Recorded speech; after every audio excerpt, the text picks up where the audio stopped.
where Tanagar is there, but it's of negligible and it's not at all disturbing. So the more and more you manifest the power, the inner space grows in you. And with every initiation, Sanji gives the bigger inner space to all of us. Yes, and we're also joined by Ma Cindy Sia. Welcome, Ma Nithyananda. Welcome to this day 20 of the Padmashivoham Level 1 program. We are just through the second round of the power manifestation, just requesting participants to share what was revealed to them in their third eye. So what image we displayed for them to read, to see blindfolded. And yes, we have a couple of sharings already. We have Klaus Aya that shares, I saw people, mountains and sky. Yes, thank you very much for sharing that. And we have Ma Amta Mandani who shares white, light and yellow. Yes, thank you. Thank you for sharing. So also requesting the other participants, if you're taking part in this power manifestation, also the participants on YouTube, if you have taken part in this power manifestation, let us know, and let us know what was revealed to you. And yes, we also have Ma Lu Yun Zhen that says that shares blue, red, and green. Yes, thank you very much for sharing, Ma.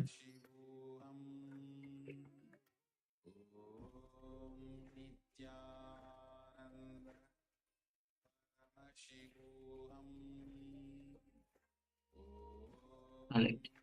So with this, let's move to the verification. We'll be projecting the image that we had shown before. Yes, it is the picture of Lord Nataraja somewhere in the mountains, and you can see flowers. You can see the sky. The sky is not that visible because of the clouds. Yes, it's most kindly AI generated image. All right. So we have one more sharing from Yang Yan Hong. I saw a circular object. There is white, black, deep blue. Okay. So Claudia shares, I saw people, mountains, and sky. Pardon. So mountains, we filled with mountain range, and we have sky. Also, it's not that visible, but it's filled with clouds. And people, you might have interpreted that Lord Nataraja as people, as one another person. So yes, thank you for sharing. And congratulations for manifesting. Yes. We have Ma Amrita Vandini that says white, light, yellow. So we have lots of white in the snow, in even the cloud cover in the sky. So there is definitely lots of white. And light yellow, well, we have the golden-like deity of Lord Nataraja. So that's pretty much spot on. So well done, Ma. Congratulations. And we have Malu Yun Zen, who shares blue, red, and green. So we have the blue, very light blue color. Now there don't see any green color, red, and all right. We don't have any red color also. Yes, so it's a different scene where Lord Nataraja is there in the mountain. Yes, thank you for sharing. Yes, thank you, Ma. And we also have Ma Yang Yan Hong, who says a circular object. So we definitely have the circular object, the chakra around Lord Nataraja. There is white, a lot of white we have, yes, Ma. Black and deep blue. So we don't have the deep blue. And might have just little bits of black here and there. So you can see the rock that Lord Nataraja's deity is sitting on has certain shades of black here and there. So yes, thank you very much for sharing, and congratulations for manifesting this power of third eye vision. And congratulations to all of you for taking part, manifesting, and celebrating. Celebrating the power manifestation is one of the important parts. The more you manifest and celebrate, the more you are able to manifest the power and enrich others to manifest the power. All right. So with this, we'll be entering into today's theme itself. Day 20 is Yoga Integrated Science of Mind, Body, and Spirit. So, and the deity itself, today's Samaji will be gracing as Bhagwan Nataraja, Lord Nataraja. That's why the second picture was of Lord Nataraja, as we are having darshan today. All right. So with this, we'll be entering into a short revelation with Samaji. So there is no controversy in existence. Swamiji says beautifully, there is no controversy in existence. There is no contradictions. We just cannot make the connection. We cannot make the connection to existence itself. So no controversy in existence. On the other hand, humans always have conflict. Why is that? What is the solution? What we should live within our boundaries and focus on what what and where we are.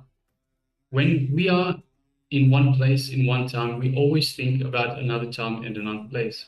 So Swamiji's always giving the example, if you're at home taking bath, you're thinking about the office, or brushing your teeth, you're thinking about the office. When you get to the office, you're thinking about what you will do at the end of the day after work. You will be at the beach. Then when you get to the beach, you start thinking about how you're going to get home, what you will do when you get home. So every time, wherever we are definitely not there. Our body might be there, but our mind is not there. Our mind is everywhere else but in where we are. So let us live inside our boundaries. Our body is never where our mind is, except what there is. So there is a beautiful verse from there's a beautiful verse that says, Isa Vasyam Idam Sarvam. Everything is energy. Everything is divine. Nothing is excluded. So with this, let us see a very brief introduction by the Supreme Pontiff of Hinduism, a very short revelation on this very topic.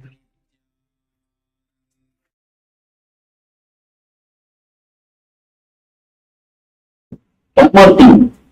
Now the scientists are saying constantly our body is getting updated. Our body is healing itself. But when you bring back your past memory engrams, when you are into your memories, again and again you bring the same kind of body. Recently I read a beautiful book, Biology of Belief, great doctor and a research scholar. He says, in the biology we believe that DNA are cells, only they manage our system.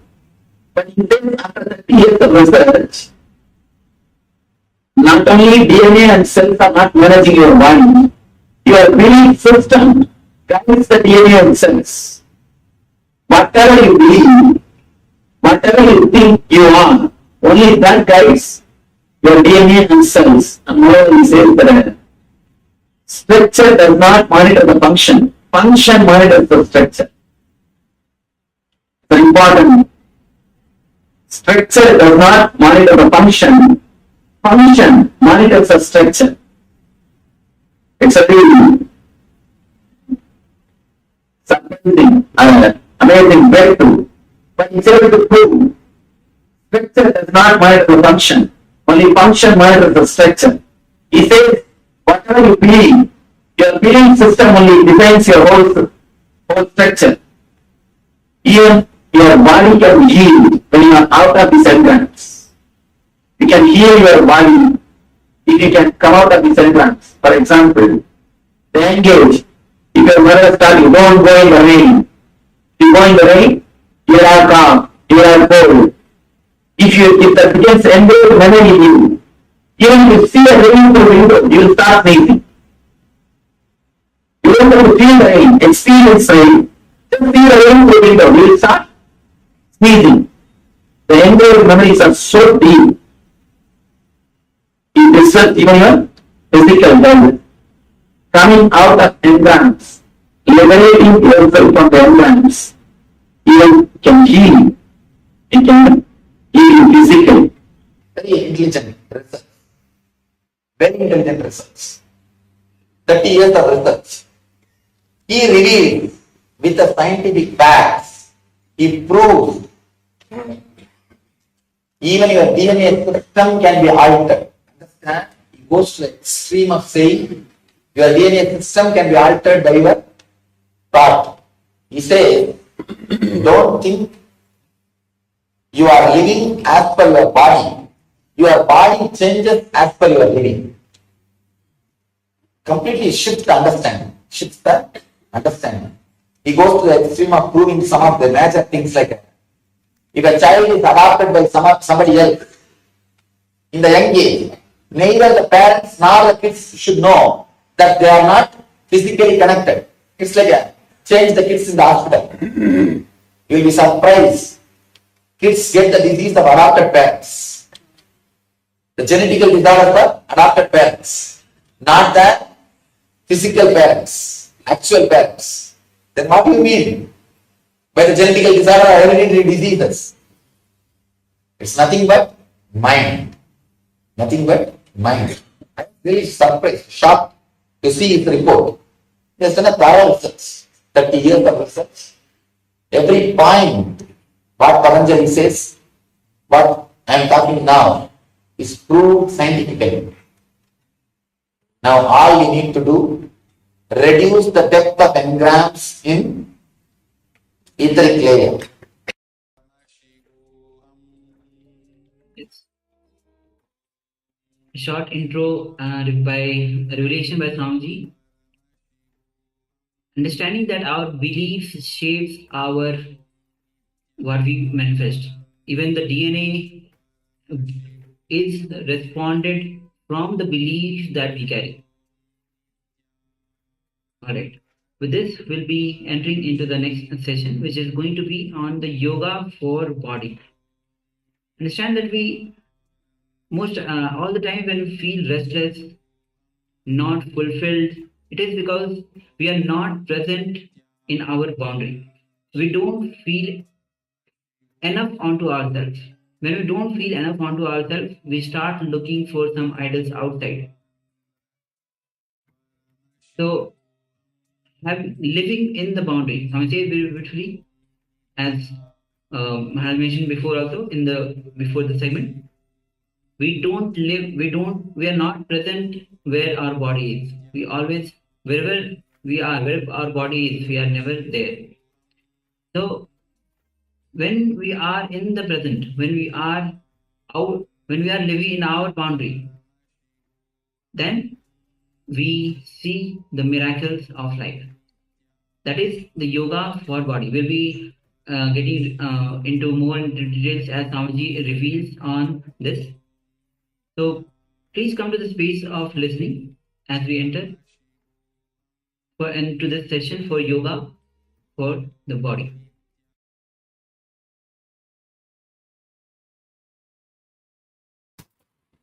As long as it is flowing, it is a river, expression.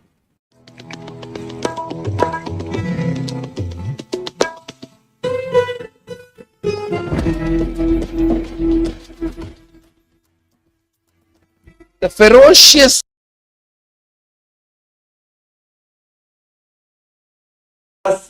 The word yoga.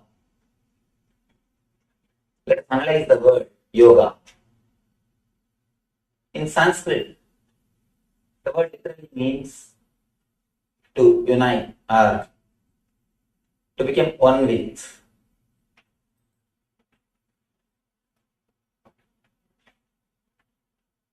Again and again, all the Eastern mystics, they declare, you are energy. The body is not just a biomechanism as we think. Body is the expression of energy. In the Eastern system, we call it Annamaya Kosha, means the sheath covering the energy. It is not just biomechanism as we think. It is the expression of energy. It is outer shell of energy. Again and again, mystics declare, body is the expression of energy. You are energy. You are Atman. Whatever word we may use, you are something more than what you think you are. You are something more than what you think you are. Having direct experience with that energy, uniting yourself, having a direct communion with that energy is what we call yoga. Of course, meditation is the technique to achieve yoga. The word yoga should be understood much deeply. It is not just something to do with body. It is something to do with body also, but it is not just something to do with body. Moving the body and doing some asanas helps, but it is not the end. Meditation is a technique to reach the state of yoga. Yoga is the state which can be achieved through meditation. Of course, the word meditation and the medicine both come from the same root. Both are healing powers. Medicine heals the body, meditation heals your being. Both are healing powers. In the next word, healing. The healing also, healing and the word whole, both are same root. When I use the word healing, I mean being complete, achieving your wholeness, reaching the complete fulfillment, what mystics declare as realization, self-realization. Of course, too big word, but it is much easier than we think. Somehow, traditionally, we are made to believe it is too difficult, but it is not. We will analyze about it a little later. Now we will touch the first body part. I want to make few statements, few concepts. Then we will analyze it with questions. First thing, by nature, your body is intelligence. It is not just biomechanism as they think. It is not just force. It is force with intelligence which can respond to every single thought of your mind. It can respond to every single thought. It is created, maintained, and destroyed according to your thoughts. You are the Brahma, creator. You are the Vishnu, sustainer. You are the Rudra, destroyer of your body. It is your thoughts which creates your body, sustains and destroys. Second thing, reaching, achieving the zone of intelligence or the space of consciousness which is inside your being is the goal why you have taken the body. Body is alive, body is functioning just to reach the space in which you can experience the deep restful awareness. You can experience deep peace. You can experience the bliss. But it's different. I mean, the very reason for your existence is to achieve the ultimate experience of your consciousness, to achieve the ultimate bliss. Next thing, it is not so difficult as we think. First, these two are goal. Next, I am speaking about the path. It is not difficult as we think. Next, what are the hurdles? Why we are not able to experience? If we say it is not difficult, why we are not able to experience it? Where we are missing? It's a small thing which we need to understand. Usually, no master, no spiritual master will agree with the other master in any concept. If it comes to history, all the historians will accept or agree something in common. If it comes to medicine, almost everybody agrees something in common. If it comes to any other department, mathematics, the top level people, they agree something. When it comes to spirituality, you can't see two rishis accepting any one concept. If two rishis accept one concept, be very clear, someone is fake. Someone is fake. In spirituality, each one has got their own theory, their own expression, their own experience. But when it comes to this one concept, by nature we are intelligence, by nature we are bliss. Almost all the masters, not only Hindu mystics, the mystics or masters belong to all the religions, all the cult, all the group, all the sect. They agree this one concept. Then it must be the basic concept, the basic truth. It must be something important. Then why we are missing it again and again? Why? How we are missing it? We'll analyze few things which we are doing to stop experience the Ananda Spurana or the bliss happening in our being. First thing, we accumulate too much of negative emotions, toxins in our system. Our body is not just material as we think. It can hold energy. It can hold thoughts. It can hold memories. The Tantra, usually they say, you can't think, you can't continue any thought unless you remember your form. Because in your form, you have a complete memory. All the memories are recorded in your form. If you can't remember your form, you can't proceed in thinking. You can't have even a single thought without remembering your form. Because in your form, you have all the memories. Your body is not just dead biomechanism as we think. In that, you store memories. You store your emotions, whether it is positive or negative. We store emotions in our system, in our body. When you store negative emotions, you accumulate too much of toxins, unnecessary negative energy inside your being. The first reason why we are not able to experience the deep blissful awareness or the restful awareness, why we are not able to be alive like kids.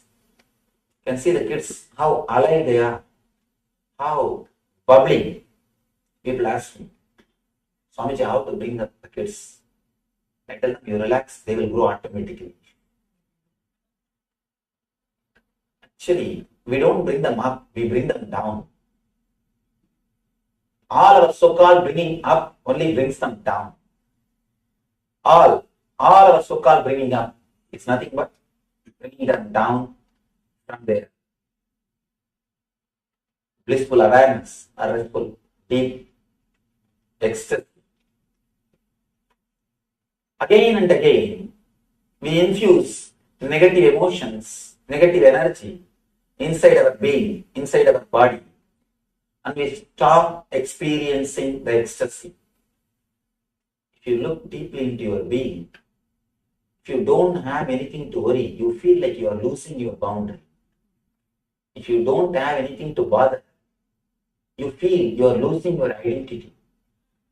Actually, your identity is defined only based on your worries. If you don't create more and more trouble for yourself and others, you feel your identity is lost. Actually, you enter into a boundaryless consciousness. You will have your boundary as long as you create trouble for yourself and others. If you stop that one activity, immediately you lose your boundary. You start experiencing the boundaryless awareness, the timeless awareness. The first thing. Next thing, the idea of I am not enough unto myself. Whether it is physical beauty or mental stability or being level, energy. First we will touch the physical beauty. Again and again, you are made to believe by the society that you are not beautiful. You are not enough unto yourself. The moment you start believing you are not enough unto yourself, you are not beautiful, you start running behind the cosmetics. I think it is a business. Only when you are made to believe that you are not beautiful, you start searching for all the extra things. First, let us analyze. Where is the scale of beauty? There is no scale. If God is an engineer, he would have done a mass production. Miss World or Mr. World have that mode. Do just mass production. But God is not an engineer. He is a painter. He is an artist. He paints every one of us. He carves every one of us. That is the reason. Each one of us are so unique. Be very clear. We are not equal. We are unique. The idea everyone is equal is totally wrong. Everyone is unique. Everyone is unique. We are unique, and not only that, we are enough unto ourselves. If you look little deeply into yourself, you can see we never feel relaxed, we never feel comfortable with our own body.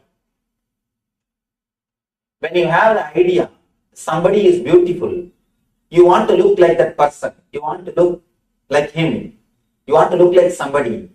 You already created a gap between you and your body. You already started feeling uneasiness. That uneasiness between you and your body is the root for dis-ease. Male feeling attracted towards female or female feeling attracted towards the male is natural. But when a male has got a poster of a male model and wants just to look like him, or a female has got a poster of a female model and she just wants to do makeup and she just wants to look like her, there is something seriously wrong in your being. God is not engineer. If he is an engineer, he would have created everybody in the same mold. He would have done a mass production. But he is an artist. Each one of us are enough unto ourselves. If you can relax into this one idea, you will feel a tremendous homely feeling inside your own body. If you look deeply into your being, this is the main problem. This is one of the root cause why we create distance between ourselves and the body. We may think superficially, we may think it's a very simple problem. But if you look a little deep, I think this is the root. This is the problem. We start rejecting our body unconsciously. We don't live inside our body. Look your life early morning. When we get up and start brushing the teeth, we are already in the office. When we are in the office, sitting and seeing the patients, already we are on the beach. When we are at the beach, sitting and seeing the waves, already we are in the house. Start thinking about the house. One thing is sure, you are not where you are. That is our lifestyle. We are not where we are. If your body is here, we can be sure you are everywhere except here. If your body is here, you will be anywhere else except here. We don't feel comfortable. We don't feel relaxed. We don't feel homely with our body just because we don't love our body as it is. We have an idea We have particular standard measurements. The so-called Miss Universe or Mr. Universe. We have some particular measurements. Again and again, we wanted to look like somebody. We wanted to be seen like somebody. We don't understand. When we create a model, we just abuse our body. You disrespect your body. Apart from using chemicals from outside to decorate your body, that is different. Even the very thought, the very idea creates a gap. I call this thought as a wedge between you and your body. In India, to break big wood pieces, once they break, they will insert a wedge so that the wood will not again unite or something. This thought that you are not enough unto yourself, you are not beautiful, is the wedge inserted into your being. If we can remove this one thought, of course, today we will do a meditation technique to relax into our body, to enter into our own home. That's a beautiful book in Advaita Grantha. They call it Swarajya Siddhi, means reclaiming your own kingdom, achieving your own kingdom. The first part or the first thing which you need to achieve is your body, your own body, but you are not living inside. The body is there, you are there somewhere else. We are almost living like a ghost. We are almost living like a ghost. Your body is here, but you are somewhere else. First thing we need to do, enter into your body. Enter into your body and start living inside it. Try to be inside your boundary continuously. All our pain, all our disease is nothing but your body asking your attention. Your body asking your presence. Your body asking your energy. If we can give enough attention to our body, naturally there will be no problem. You know, if you don't give attention, enough attention in the home, what all the problems will be created. The same way, the body is your home. Give enough attention. That is enough. All the problems will be solved. Only when we don't give enough attention to our body, when we don't give our presence to our body, we create all troubles. People ask me, Swamiji, to do meditation, master's presence is necessary. I tell them, no. At least to do the meditation techniques which I am spreading, my presence is not necessary. Your presence is enough. Let your body have your presence. That's the first thing which we need to understand. Through this meditation technique which we are going to do, first we will remove the toxins, unnecessary toxins which we have accumulated inside our system through a particular breathing cycle. From the technique is originally from Vijnana Tantra, ancient scripture attributed to Shiva. First we will do a particular breathing exercise and remove the unnecessary toxins in our system. The next we will awaken the energy which is inside our being. We call it Kundalini Shakti, a potential energy. Then it is actually 3 steps. The first step, we will be removing all the toxins from our body. The next step, we will be awakening the higher energy which is in our system, which is inside our body. Third, we will completely rest and relax. Feel at home with our body. We will reclaim our body. We will start living inside our system. Instead of living like a ghost, your body is here, you are somewhere else, means you are living like a ghost. Instead of living like a ghost, we will start living inside our system. inside our boundary, inside our body with full awareness. These are the few ideas which I wanted to present to you. We will now internalize these ideas through our questions. One thing, if I just continue to speak, usually we don't believe others. That is the truth. To tell you honestly, we never believe others. I tell you, all lectures, all dialogues, all discourses are just waste. May not be 100%, but 99.9%. When the other person is speaking, you just keep quiet so that you will be allowed to speak. Usually, we never listen, we never allow any words to penetrate our being.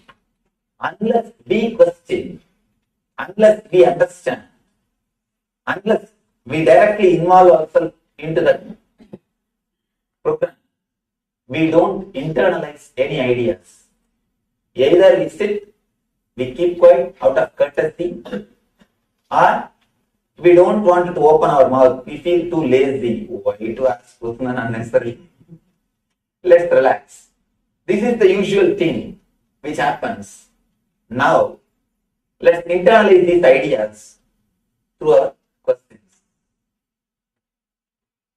You are welcome to ask anything related to the statements or the concepts which I express. How do we pay attention to our body when we... Today we are going to do a meditation technique. That's the first thing. Next thing, whenever you do anything related to your body, brushing the teeth, taking bath, eating, whenever you do anything directly related to your body, just be inside your boundary. You can see, only when you brush your teeth, you will have all ideas about your business. You will be thinking everything about your passions, about your business, about your life, everything. Whenever you do something directly to do with your body, be inside the boundary. Decide that. That's more than enough. Nothing else is necessary. That is more than enough. At least 2 to 3 hours you spend with your body every day. Brushing the teeth, cleaning yourself, taking bath, eating, dressing, all these things. In those moments, decide I'll be with my body. I'll be inside my body. Especially when you take bath, just relax with your body. We never look our body. If you see your routine, you can see very clearly you never look your body. You only wanted others to look your body. You never look your body. No, really. You never penetrate your body. You never deeply look your body. You never deeply relax into your body. You try, you think, you do all possible things to look beautiful according to the standard of society. But you never relax into your body. I tell you, the moment you relax into your body, the moment you accept yourself, something called grace happens to you. It is not beauty, it is grace. Beauty comes by painting and doing all the makeup. Grace comes by accepting yourself. When you accept yourself, when you relax into yourself, something called grace happens to you. Apart from the meditation technique which we do today, you can take this one thing, this one statement, you can take as a message which you can carry in your life to your home. Decide, whenever I work with my body, I will be inside my boundary. Whenever you work with your body, just be inside the boundary. When I say just be inside the boundary, just feel what is happening inside your body. Stop thinking anything else except your body. Just see what is happening inside your body when you pour water, when you take shower. Just see what is happening inside your body, how your body is responding, When you brush, just feel how your mouth is feeling. When you are dressing, just feel how your body is feeling. Understand, your body responds to every single thought of your mind. Every single thought of your mind. You can just restructure your whole body with your mind. That's why in the East we have a beautiful philosophy called Samudrika Lakshana. The whole theory is your mind can be studied. The person who has mastered this art can tell everything about your mind just seeing your body. Because your body is the expression of your mind. Your body is just created by your mind. So whenever you are working with your body, decide, I will be with my body. I will not think of anything else. I will not do anything else. After all, when you are working with your body, you can't do anything else. Am I right? Surely you can't see your patients when you are taking bath. Surely. Not a good idea. At least for patient. I don't know about yourself. For patient. Yes, something. We go to the temples and all religions pray, reaching the God. And we pray. And the prayer is one way of attaining the awareness of this. What's the difference between the prayer and meditation? Beautiful person. What's the difference between prayer and meditation? When you pray to God. When you meditate, you become God. When you pray to God. When you meditate, you become God. That's all. You became that energy to whom you are praying, or to which you are praying, towards which your prayer is directed. Of course, prayer is a beautiful step. It is a good start, but not to end there. You can start with prayer, but don't end there. It's like a first class, second grade. See, it is good to start, but not to end there. You can directly work with the energy and see the result. And moreover, prayer needs belief, faith, and all these things, which is outdated. To tell you honestly, how much you try, always one part of your being is ready to raise doubts. It is just waiting. See, God does, as long as God does your homework properly, He can sit in the throne of God. The moment He misses some job which you have given Him through your prayer, immediately He will be dethroned. He will be questioned, He will be dethroned. He has to lose his place, he has to lose his post.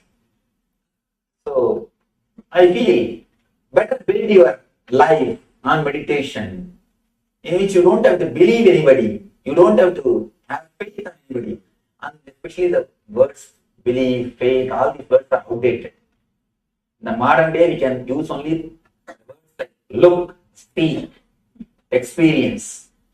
We can't use the words believe, have faith, trust, and all those words are lost their meaning. They are no more. Our people, this generation can't even relate with those words. Even if they are able to relate, they will be able to relate with these words only out of fear and greed, not out of understanding and love. Even our so-called prayers, you can see, it is out of fear and greed, which is not going to last long. The fear will disappear when you feel secure. The greed will disappear when your things are fulfilled. Or it will be just going to this extreme to that extreme. So better to drop these initial level ideas. Better you build your life on understanding based on meditation. It will be a solid base. It will be solid base. Of course, it takes little time and little more intelligence, little more patience to understand these concepts, to analyze them and to internalize them, then start expressing. It's a little big process, but better to go for this than prayer. Prayer is like a, it will give immediate effect, but only for few days. You know whatever gives immediate effect, how long it will stay, and what are the side effects, all those things, you know. Yes, somebody behind raising the hand, yes. Most of the time, the watering of the mind as well, that night time is getting ready to go to sleep. What we do at that time. Second question is it a right time to meditate? Yes. I'll answer these two questions. And this question also, please, can you? Yes, please. Every individual passes through a stage of loving his own, her own body. It is known as autoerotism. After that stage, the love for body does not remain. What is the reason? First thing, please be seated. This is a beautiful question. Do you have mind? Can you give an answer so that everyone will be able to hear the question? All of you are able to hear the question? Yes. Arrange for one more tomorrow. Get a little loud so that I'm able to hear. I heard. Every individual, man or woman, passes through a stage of development, at a particular stage, and every individual loves his or her own body. That is known as autoerotism. After that period of stage of development, man or woman, that love for body does not remain. What is the reason? Society doesn't allow you. You can see a child, it will put the finger into the mouth, it will put the thumb, it will catch the thumb and put it to the mouth and play. And you can see kids whirling, spinning, and you can see kids eating with both hands, playing with their genitals, playing with their whole body. Through all this way, they express their love for their body. They express their feeling homely with their body. They express they are very happy with their body. But we don't allow them. Do you allow when the kids spin around? Do you allow when the kids eat with the left hand? We suppress them. We suppress their joy. Actually, one more thing. When a person feels happy with his body, when a person loves his body, he will be in ecstasy. He will be continuously smiling for no reason. He will be just bubbling. He will feel like dancing. You can see kids. That's a beautiful definition of health in Ayurveda. They say health means it is not just no diseaseness. No diseaseness or clinically alright is only one part of health. It is not health. Health means feeling like dancing. The early morning when you come out of your bed, your steps from bed to the bathroom, if it is more like a dance than walking, then you are healthy. That is the definition they say for health in Ayurveda. You see kids just continuously alive. If they laugh, their whole body will laugh. Their whole body will smile. When we laugh, we see the next person. We see the next person and decide how much we can open our mouth. Really, we see the next person and decide. First we take the permission, or we see what we can do. We wait and see. When kids laugh, we can see their whole body will laugh. Their whole body will participate in every activity. Their whole body will participate. When somebody is homely, when somebody is feeling relaxed with his body, he will be so alive, so ecstatic, so joyful. Society cannot tolerate it. You can't tolerate when somebody is happy. If somebody is sad, things are okay. See, if somebody is sitting silently, sitting very deeply depressed, you feel he's okay, he's as he is. If somebody is just laughing, just bubbling, just singing, or dancing, or expressing himself, it's very difficult. We feel little uneasy.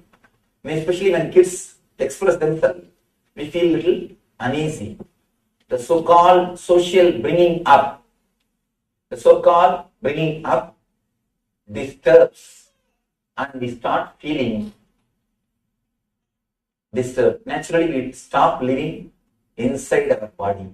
One more thing, when we take up the responsibilities, when we take too much of responsibility, which we can't handle, or when we don't create enough energy to take the responsibility, we just take the responsibility without creating enough energy, then we move away from the body. We stop living inside our body. Two things. First thing, take care of your kids that they don't lose this connection. Allow them to live with their body. Allow them to be happy with their body. When they take bath, if they jump in the water, allow them. If they just spin, put a mattress. Even if they fall, they will not hurt themselves. Never stop them. And if they eat with both the hands, just keep the left hand also clean. That's all. Why should we stop them? Allow them to use left and right equally. We don't have to suppress half of the body. And there are a few more things which we can do. Try to avoid separating the upper body and lower body through tight clothes. When we put tight clothes, we separate the upper body energy and lower body energy. We can use these few things to help our kids and in our own life. As I told, try to live inside your body continuously whenever you work with your body. That's more than enough. It is just the social bringing up is the reason why we lose the autoerotism. What he says, that love for body. And we are taught one more idea. You should not stand in front of a mirror and enjoy your body. That is considered as an ego or some kind of disease. Be very clear. Only thing, you should not think that you should look like somebody. Only that is a disease. You enjoying you as you are is perfectly alright. You enjoying yourself as you are can never be ego. It is perfectly alright. You can be with yourself. You don't have to take somebody's permission to be with yourself. Yes, your question. I have not answered your question. Yes, for your question. Yeah, I'm going to ask you, right? And when people have mind wander just when they're getting ready to sleep, when their mind should be at ease or at peace with them. How do you prevent that? Secondly, is there a good time to meditate, or what are the other good times when you should meditate? I think the good time to meditate is when you get up from sleep and when you go to sleep. These two are the good time to meditate. But use very passive techniques in meditation. 2-3 level techniques are there. Active techniques and passive techniques. In active techniques, your body also needs to be involved. With passive techniques, you don't need to involve your body. You can just do some visualizations. So use that type of techniques in which you don't need your body to be involved. You can just rest within yourself. Use that type of meditation techniques before you fall asleep. Yes. So, will you tell us about your enlightenment? Please speak it loud. Your enlightenment. What did it occur? How do you, what changes happen? Give us educate us something about yourself. Is it not too personal to? Can I speak about this? Surely I'll answer this question, but day after tomorrow, let's have a little more time with each other. You understand? If somebody, you meet somebody, in the first meeting itself, he starts asking about your personal life. It's too intimate, you understand? Foreigners here. must be a reason. If God was here, must be a reason. I understand. Surely I'll answer this question day after tomorrow. So let's have a little more time. Let's. You see, one thing, if I answer now, I'll give a social answer. If I answer day after tomorrow, I'll give an honest, intimate answer. Which you want? See, if I have to give an honest, intimate answer, we need little more intimacy. If I have to give a social answer, I can give, I was in Omkareshwar, I can say the place, I can say the time, I can say some few words, what has happened. Neither you will understand, nor I will feel satisfied. Share. So if we can have little more time with each other, I think I will be able to open up to that much. What happens after being mindful all the time? Mindfulness is a Yes, you can use the word mindfulness, being here and now, meditating or creating awareness. All these words you can use. All these words are one and the same. It is just one and the same. I can say being inside your system is a technique or a method to achieve that awareness. Surely I'll answer your question. Give me a little time.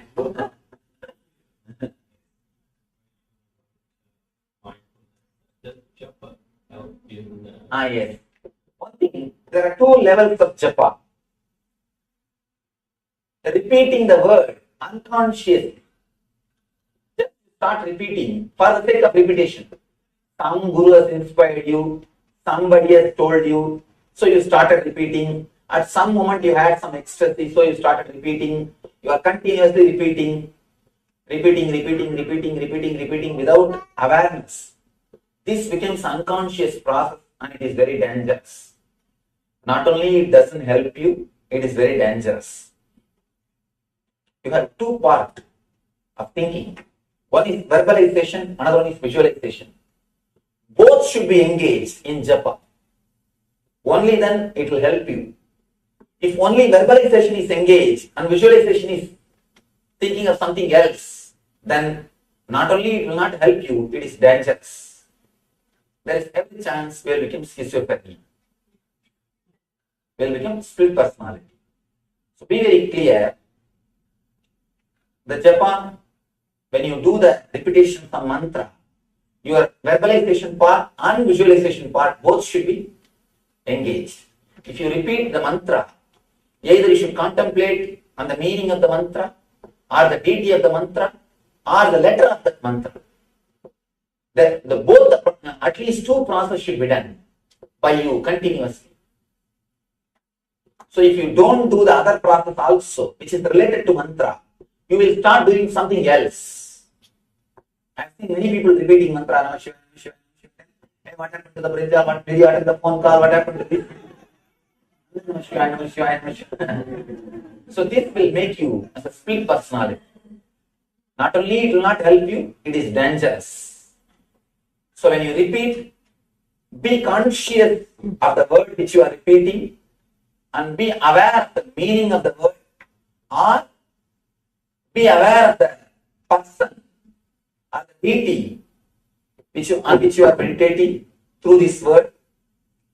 Do both let your visualization and verbalization both be engaged in the japa.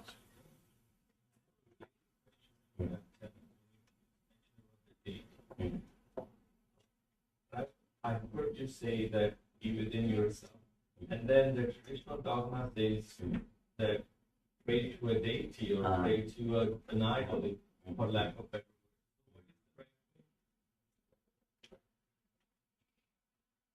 Now I have to honestly say a few things. First thing, praying to a deity or praying to an idol, praying to a god is an initial level step. It is a good thing to start, but being inside your own being or entering into your consciousness is the real thing which needs to be achieved.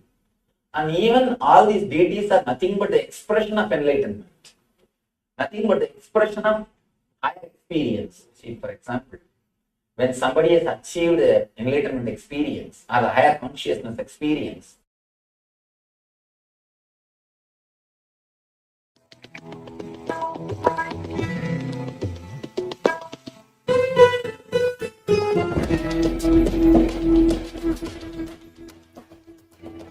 the ferociousness of seeking is powerful enough, like the fire of Kalabhairava, to burn everything which need to be burnt and destroyed inside you. Laziness, tiredness, boredom, everything which need to be taken out of you can be just like that burned.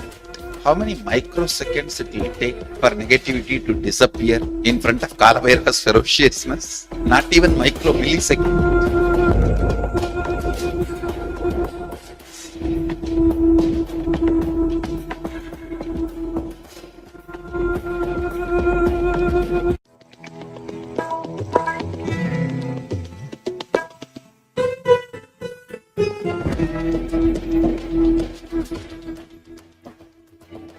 The ferociousness of seeking is powerful enough, like the fire of Kalabhairava, to burn everything which need to be burnt and destroyed inside you. Laziness, tiredness, boredom, everything which need to be taken out of you can be just like that burned. How many microseconds it will take for negativity to disappear in front of Kalabhairava's ferociousness? Not even micro milliseconds.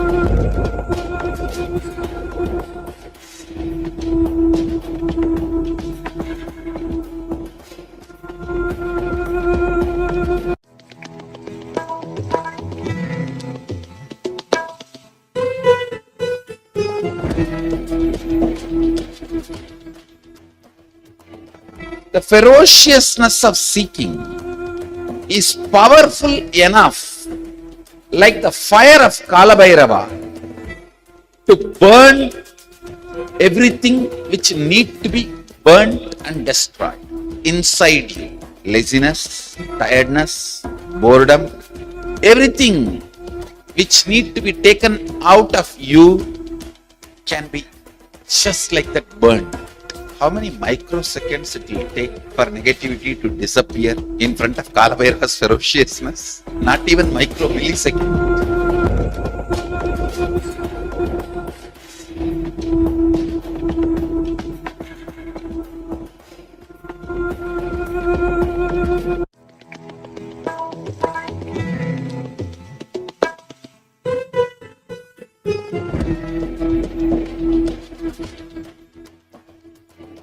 The ferociousness of seeking is powerful enough, like the fire of Kalabhairava, to burn everything which need to be burnt and destroyed inside you. Laziness, tiredness, boredom, everything which need to be taken out of you can be just like that burned. How many microseconds it will take for negativity to disappear in front of Kalabhairava's ferociousness? Not even micro milliseconds.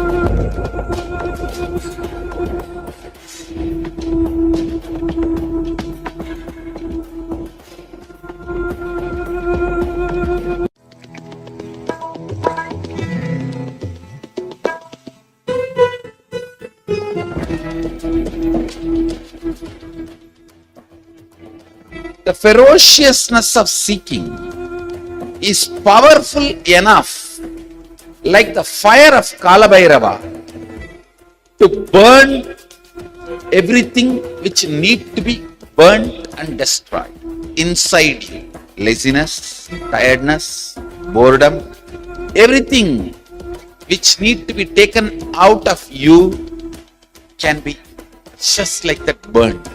How many microseconds it will take for negativity to disappear in front of Kalabhairava's ferociousness? Not even micro milliseconds. The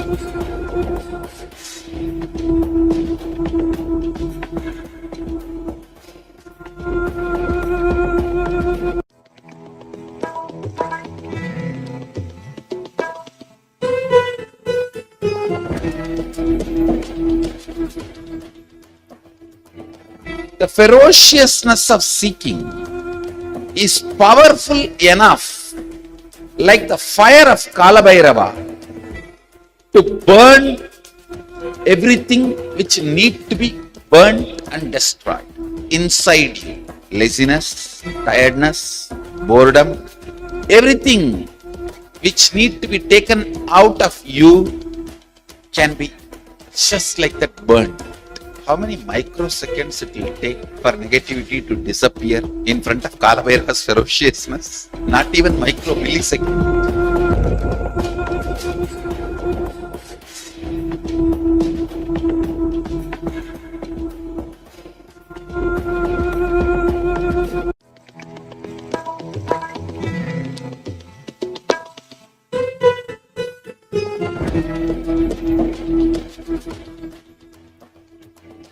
The ferociousness of seeking is powerful enough, like the fire of Kalabhairava, to burn everything which need to be burnt and destroyed inside you. Laziness, tiredness, boredom, everything which need to be taken out of you can be just like that burned.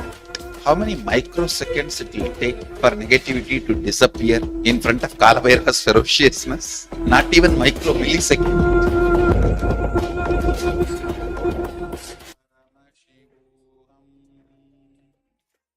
Yes, Nithyananda, all of you.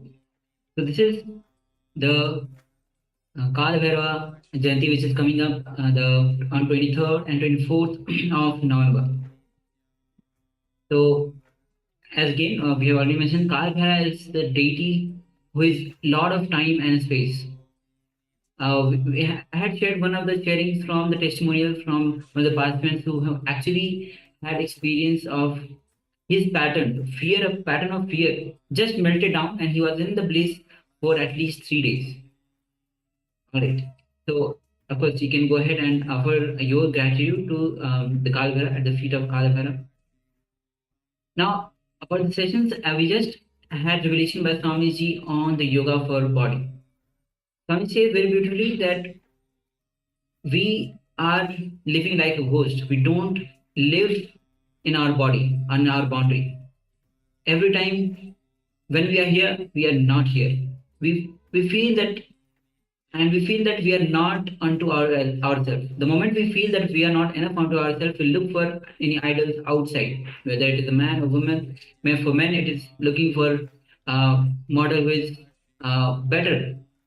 So we keep on looking outside, feeling that we are not enough unto ourselves. But now it says very beautifully, each of us are unique. We are not equal, we are unique. God is a painter, God is not an engineer. So each of us are unique. So there will be technique. The Swamiji has revealed that there are 3 steps for the technique. First step will be removing the toxins. Swamiji says very beautifully, our body is pure intelligence. We cannot have a thought in formlessness. In formlessness, there is no thought. When we have thought, means we are in form. And all our toxins, negative thought patterns, all the memories are stored and get accumulated. And the negative, whether it is negative, positive, are stored as memories. And these only accumulate and become toxins. And that's why we are not able to experience bliss. So the technique Swamiji was revealing about 3 steps. First, the first step is to removing the toxins. Now the second step is awakening the Kundalini Shakti, energy in you. Third step is just relaxing from the technique itself. Just relaxing, just sitting. We'll be entering into a technique for the body and mind, for yoga for body. So let's take a quick look at our lives right now.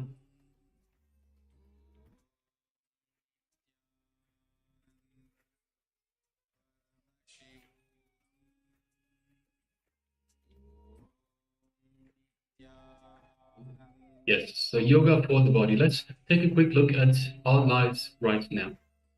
So as Swamiji beautifully said, early morning when we get up, we start brushing the teeth, we already are thinking about the office. When we are in the office, as we're sitting, we're seeing some patients, whatever it is, whatever the work is, already we are thinking about the beach. After work, what are we going to do at the beach? How we are going to enjoy the beach. So we're thinking about enjoying the beach. We're not present in what we're doing. But then later when we are at the beach, we're not enjoying the beach because we're thinking and instead of sitting and enjoying the beach, seeing the waves, we're already back at home thinking about what we're going to cook, what we're going to watch at home. So all the time, we're just thinking about what we'll do next, what we will do when we go somewhere else. So every time, wherever you are not present in that space. You are not within your boundary. The one thing is sure, you are not where we are not where you are. That has become our lifestyle. We are not where we are. If your body is here, we can be sure you are everywhere except here. If your body is here, you can be anywhere else except here. We don't feel comfortable. We don't feel relaxed. We don't feel homely within our body.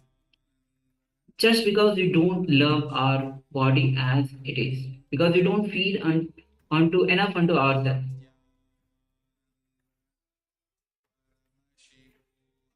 Yes, so let's jump to the present. So whether you are at that time or simply anywhere, anytime, you can just simply ask yourself, are you there? So as soon as you consciously ask yourself this, you will find the thinking will stop. So now reply to your question, yes, and it will be directly bringing your awareness to the present. So wherever you are right now, just think consciously, are you there? Are you in your body? Are you in your boundaries? Are you aware of what you are doing, when you are doing? Are you present? Yes, so that is a very, very simple technique just to bring you to the present moment, to bring your awareness to the present moment, to stop your mind from wandering back and forth. What am I going to do next? What happened just then? Bring your mind to the moment. Just ask yourself again and again, are you there? Are you present? And when you do, you'll find the thoughts will stop going back and forth. You will start being more aware of the present, more conscious about the actions that you are doing, and start being within your boundaries. All right. So with this, we'll be entering into the power manifestation. And today we are doing the power of changing the temperature. So as we enter, let's enter first into the Sas Pramana. Sas Pramana is a scriptural reference for manifesting the power of altering the temperature, changing the temperature. So the Sas Pramana goes that क्वचिद् वस्तुनि विन्यस्य धनदृष्टि निवर्तयेत् तज्ज्ञानचित्तसहितं देवी शून्यालयो भवेत्. The translation of this verse was that having fixed one's eyes on a particular object, vastu, one should slowly withdraw the sight from the object as well as slowly eliminate the knowledge of that object along with the thought and impressions of it. Then, O Devi, one abides in Shunya, the state where there is nothing other than this exists, which is the state of all inclusiveness or infinity. So this is the Sas Pramana for manifesting the power of changing the temperature. Yes, so harnessing the power of altering the temperature. So let us sit comfortably now, and first of all, let us find a way to take our own temperature. So we will be changing the temperature of our own body. No, I stand corrected. Measure the temperature of water in a container. So let us gather a container of water, and let us take the temperature of that container, so of the water in the container. So first of all, just quickly gather a container with water and have it in front of you. If you have a thermometer to take the temperature, please do so. If you don't have a thermometer, then you can just use your finger, just dip your finger into the water and just feel what the temperature feels like. Then we will affect the temperature of the water in the container, and you will use the same method that you use, so whether you use a thermometer